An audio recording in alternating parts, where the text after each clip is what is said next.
Hello बच्चों, most welcome. बहुत स्वागत है आपका मेरे YouTube channel maths by NJ sir में।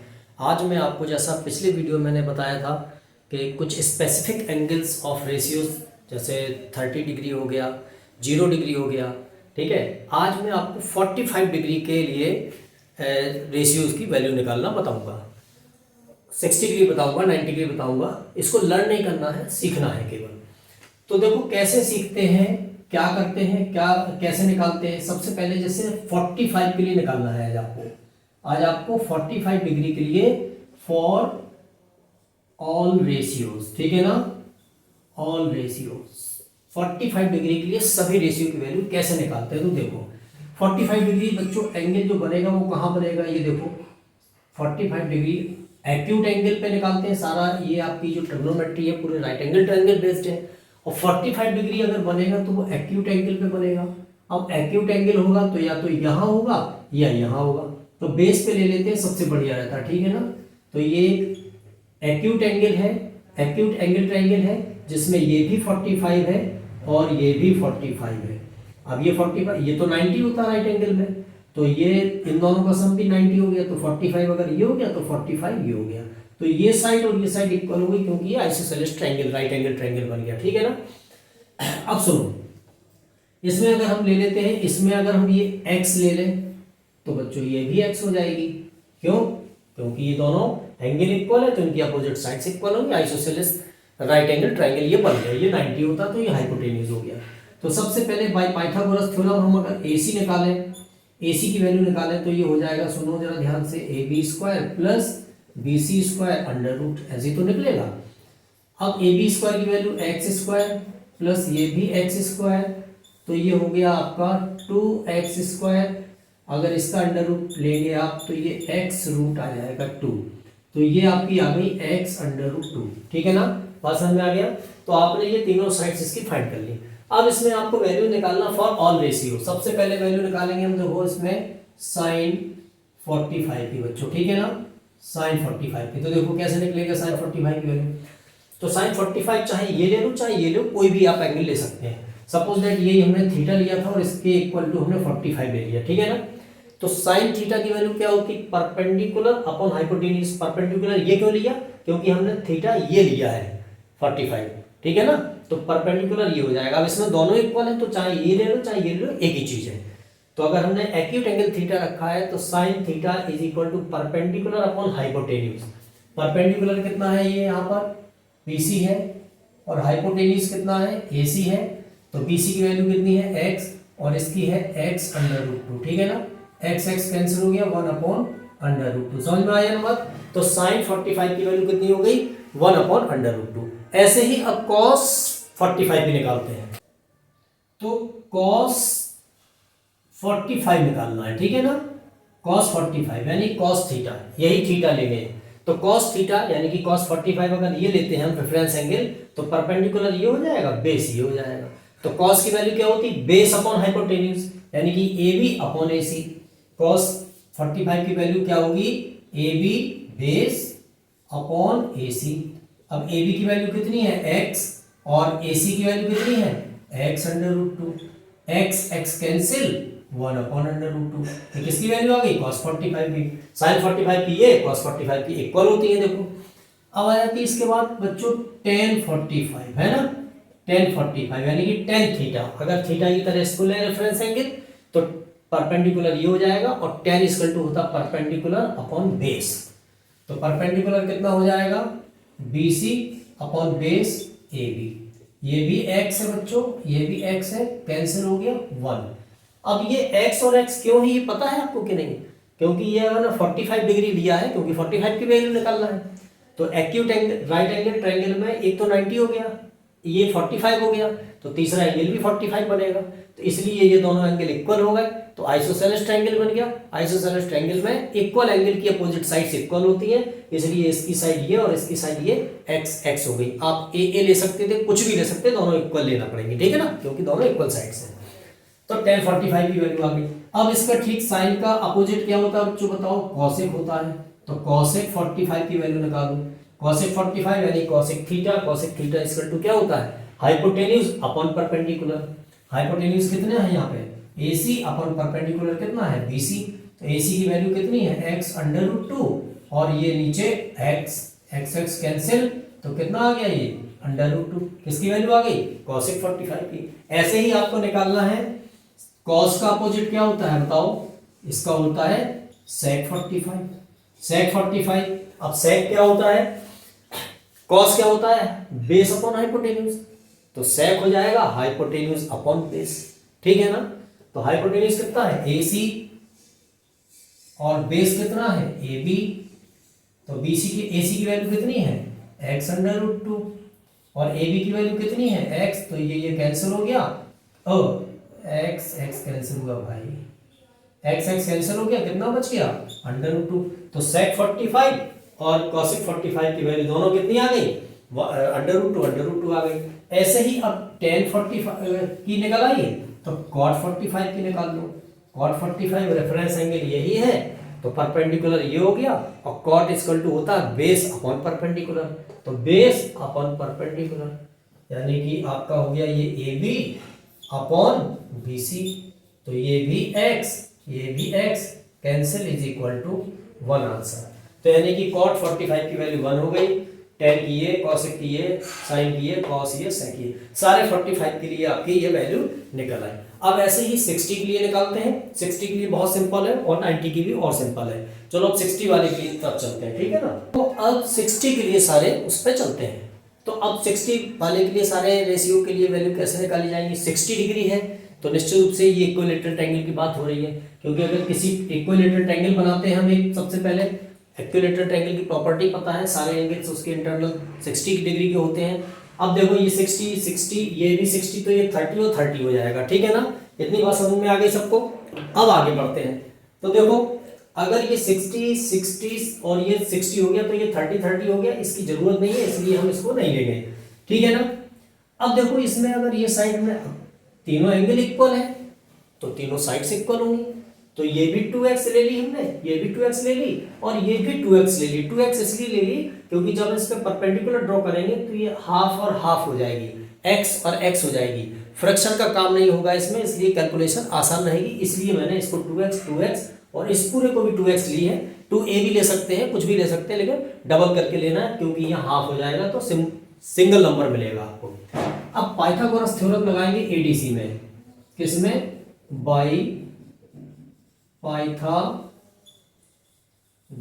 थ्योरम, किसमें, in triangle ADC, in triangle ADC. देखो डायरेक्ट लगा रहा हूं मैं CD की वैल्यू निकालने के लिए, तो CD इज इक्वल टू हो जाएगा क्या बताओ जरा मुझे, AC स्क्वायर और माइनस AD स्क्वायर, ठीक है ना। हाइपोटेन्यूज स्क्वायर में से बेस का स्क्वायर सेपरेट कर देंगे तो CD निकल आएगा। तो CD आपका आया कितना ये बताओ, 2x का स्क्वायर करेंगे यहाँ पे, ये हो गया 2x का स्क्वायर माइनस x का स्क्वायर अंडर रूट, ठीक है ना। ये बात समझ में आ गई। अब 2x का स्क्वायर कितना हो गया, 4x स्क्वायर हो गया, ये आपका हो गया 4x square minus x square, ठीक है ना, और ये अंडर रूट, ये कितना हो गया आपका 3x स्क्वायर हो गया और अंडर रूट, जब स्क्वायर रूट लेंगे तो ये x अंडर रूट 3 आ जाएगा, स्क्वायर रूट x स्क्वायर का x आ गया और 3 का अंडर रूट, तो ये आपका आ गया x अंडर रूट 3, ये आपकी ये हाइट आ गई, ठीक है ना। अब इसके लिए इसी ट्रायंगल के लिए इन ट्रायंगल ACD में ही लेना है सारे रेशियो, ठीक है ना, राइट एंगल ट्रायंगल है ये, इसमें ही लेना है। सबसे पहले sin 60 की वैल्यू निकालते हैं हम लोग, किसकी, sin 60 निकालो बच्चों, sin 60 यानी कि थीटा है, ये वाला एंगल कौन सा है, ये थीटा एंगल है, ठीक है ना। अब sin 60 यानी कि perpendicular upon hypotenuse, CD upon AC, sin 60 को लिखेंगे CD अपॉन AC, CD की वैल्यू कितनी है x अंडर रूट 3 और AC की वैल्यू है 2x, x कैंसिल हो गया तो ये sin 60 की वैल्यू हो गई अंडर रूट 3/2, ठीक है ना, इतना ही होती है ना। चलो ऐसे ही अब इसमें cos 60 की वैल्यू निकालेंगे, सारे रेशियो निकाल डालो बच्चों फटाफट। cos 60 की वैल्यू निकालेंगे तो परपेंडिकुलर ये तो बेस ही हो जाएगा, base upon hypotenuse, AD upon AC, ठीक है ना, AD अपॉन AC, ये है x और ये है 2x, x कैंसिल 1/2 साइन हो गया, ठीक है ना। वैसे भी इससे भी निकालना हो या सारे रेशियो फिर इससे भी निकल सकते हैं। अब इसमें थोड़ा सा अलग मेथड बता रहा हूं मैं, ट्राइंगल छोड़ देते हैं यहीं पे। अब इसी से सारी वैल्यू निकालेंगे। देखो सिंस कॉसेक 60 की वैल्यू निकालते हैं यहाँ पे। कॉसेक 60 की वैल्यू क्या लिखेंगे, 1 अपॉन साइन 60 लिखेंगे ना। तो 1 अपॉन साइन 60 की वैल्यू है अंडर रूट 3 अपॉन 2, तो ये 2 ऊपर चला जाएगा फ्रैक्शन में, तो 2 अपॉन अंडर रूट 3 ये किसकी वैल्यू हो गई, कॉसेक 60 की। साइन से कॉसेक निकल आया, कॉस से सेक निकलेगा, ठीक है ना। सेक 60 की वैल्यू कितनी हो जाएगी, 1 अपॉन कॉस 60, ठीक है ना। अब 1 अपॉन कॉस 60 की वैल्यू कितनी है, देखो यहाँ पे 1 अपॉन 2, तो ये 2 ऊपर चला गया, तो 2 अपॉन 1 इज इक्वल टू 2। ऐसे ही tan 60 निकालेंगे। देखो जरा ध्यान से बच्चों, tan 60 इज इक्वल टू क्या होता है, साइन अपॉन कॉस होता है ना। तो थीटा की जगह 60 है, 60 रख दो। अब साइन 60 की वैल्यू कितनी है, देखो जरा यहाँ ध्यान से, अंडर रूट 3 अपॉन 2 होल अपॉन कॉस 60 की वैल्यू कितनी है, कॉस 60 की वैल्यू 1 अपॉन 2। अगर दोनों में डिनोमिनेटर सेम है, कैंसिल हो जाता है, तो अंडर रूट 3 अपॉन 1 आ गया। अंडर रूट 3 अपॉन 1 is equal to under root 3, किसकी वैल्यू निकली, tan 60 की। अब cot 60 की वैल्यू क्या होती है, देखो cot 60 tan से निकालो या cos sin से निकाल लो तो भी निकलेगा, tan से भी निकलेगा। cot 60 की वैल्यू 1 अपॉन tan 60 होगा, यानी कि थीटा। तो cot theta equal to 1 upon tan theta होता। 1 अपॉन tan 60 की वैल्यू भी आपने निकाल ली अंडर रूट 3, तो ये हो गई आपकी 1 अपॉन अंडर रूट 3, ये किसकी वैल्यू हो गई, cot 60 की। सारी वैल्यूज आपके सामने ही निकल आई। ये 60 का काम समाप्त हो गया। अब इसके बाद आता है 90 डिग्री। 90 इंपॉर्टेंट है थोड़ा सा। तो देखो 90, वैसे तो ये राइट एंगल ट्रायंगल है। अब अगर एक्यूट एंगल, इस एक्यूट एंगल पे थीटा इक्वल टू 90 हो जाए तब क्या होगा, पॉसिबल है क्या एक ट्रायंगल में दो 90, नॉट पॉसिबल। बट हम एज्यूम करते हैं, मान लो कि इस वाले एंगल पे ये acute angle theta equal to 90 हो जाए, तो इसकी वैल्यू क्या होगी, कब होगा ये 90, जब ये वाली लाइन AC ऐसी खिसकती हुई आए और आखिर की इसी लाइन पर कोइंसिडेंट हो जाए, एक के ऊपर एक हो जाए, तभी तो एंगल CAB और ये CA लाइन जब CB पे हो जाएगी तभी तो ये वाला एंगल 90 बनेगा और ये 0 हो जाएगी AB। कब होगा, if angle A is equal to 90, तब क्या होगा, AB इज इक्वल टू, ये लाइन क्या हो जाएगी, 0 हो जाएगी, इसकी लेंथ खत्म हो जाएगी क्योंकि ये A खिसकता चला जाएगा, B पर आ जाएगा और CB और CA एक ही लाइन हो जाएगी, तो ये 0 हो जाएगी, खत्म हो जाएगी। और इसमें क्या होगा, जब ये 90 होगा तो CB लाइन CA और CB इक्वल हो जाएगी, CA किसके इक्वल हो जाएगी, CB के। ये कंडीशन होगी कब, जब ये 90 हो जाएगा, ये 90 है और ये 90 तब होगा जब ये लाइन पूरी इस पे खिसक के यहाँ पे आ जाए। समझ में आ गई ना बात। अब इसके लिए निकालते हैं सबसे पहले साइन 90 यानी कि थीटा। यहाँ पर theta is equal to 90 degree लेंगे, ये acute angle for all ratio, ठीक। तो देखो साइन की वैल्यू क्या होती है, perpendicular upon hypotenuse. Sine theta अगर यहाँ ले लें तो परपेंडिकुलर अपॉन हाइपोटेन्यूज, यानी कि ये हो गई आपकी BC अपॉन AC। अब देखो यहाँ पे BC कितनी है, यहाँ पे BC है ही नहीं, यहाँ पे BC और AC इक्वल हो जाएंगी किस पर, जब ये 90 होगा, तो BC और AC क्या हो जाएंगी, इक्वल हो जाएंगी। AC और ये लिखा तो है यार, BC और AC, ठीक है ना, इक्वल हो जाएंगी। BC और AC भी BC के इक्वल हो जाएगी, कैंसिल हो गया, तो कितना आ गया, 1, इसलिए साइन 90 की वैल्यू 1 होती है, ठीक। अब यहीं से निकालते हैं cos 90। cos 90 अगर निकालें तो क्या होगा, बेस अपॉन हाइपोटेन्यूज होता है। बेस कितना है, AB अपॉन हाइपोटेन्यूज कितना है, AC। अब यहाँ पे देखो ये 90 अगर होगा तो बेस क्या हो जाएगा, AB 0 हो जाएगा, तो AB की वैल्यू रख दो 0 upon something is equal to 0, इसलिए cos 90 की वैल्यू 0 होती है। समझ में आ गई बात, ठीक है, पक्का समझ में आ रही होगी ना। चलो ऐसे ही निकालते हैं यहाँ से tan 90। tan 90 क्या होता है बच्चों, अगर ये एक्यूट एंगल पर 90 ले लें हम, तो परपेंडिकुलर अपॉन बेस हो जाएगा, BC अपॉन AB हो जाएगा। बच्चों BC तो कुछ होगी लेकिन AB 0 हो जाएगी, अगर ये 90 हो गया तो AB 0 हो जाएगी, तो 0 का किसी भी नंबर में डिवाइड करेंगे तो नॉट डिफाइंड आएगा, यानी इनफाइनाइट बोलते हैं इसको, ठीक है ना। ऐसे ही अब साइन का अपोजिट क्या होता है बताओ जरा, ये होता है cosec 90। अब cosec 90 की वैल्यू क्या हो गई बताओ, हाइपोटेन्यूज यानी कि AC अपॉन परपेंडिकुलर यानी कि BC। अब देखो यहाँ पे AC की वैल्यू कितनी है, AC और BC इक्वल है, तो AC अपॉन AC रख दो, ठीक है ना, कैंसिल हो गया 1। cosec 90 की वैल्यू कितनी हो जाएगी, 1 हो जाएगी। अब आगे बढ़ते हैं, ऐसे ही cos 90 है तो sec 90 की तरफ चलते हैं, ठीक है ना, sec 90 की तरफ चलो। sec की वैल्यू क्या होती है बताओ, हाइपोटेन्यूज अपॉन बेस होता है ना, हाइपोटेन्यूज, ये फॉर्मूले आपको लर्न करना पड़ेंगे बेटे, तभी आगे काम चलेगा। AC upon AB। अब देखो AC कितना है, AC तो समथिंग है, लेकिन AB जीरो हो जाएगा अगर ये 90 हो गया तो, zero zero something upon zero equal to infinite. बात समझ में आ गई अच्छी तरह से। अब देखो